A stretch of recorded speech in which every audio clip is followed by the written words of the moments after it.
ازيكم يا جماعة، عاملين ايه؟ النهاردة هنتعلم ازاي تحط التليفون على الشاحن بنفسك.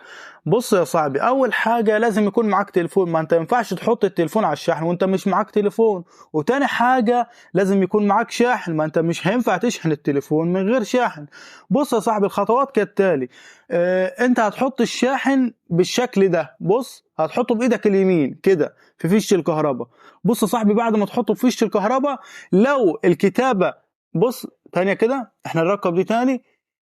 في وصلات بيكون عليها كتابة هنا على الجزء ده، لو الكتابة اللي مكتوبة هنا من تحت كده، لا انت تلفها تخليها من فوق. هتقولي طب من فوق ازاي؟ مش هتركب. اقول لك تخليها ازاي من فوق، تركبها مقلوبة زي ما كانت وتروح تلف الشاحن كده. بس انا طبعا عندي مش هينفع تلف لان انا عندي الشاحن ثلاثي هنا، فخلينا نرجعه زي ما كان، مش اشكال. بس الطريقة الصحيحة انك الكتابة تكون من فوق هنا.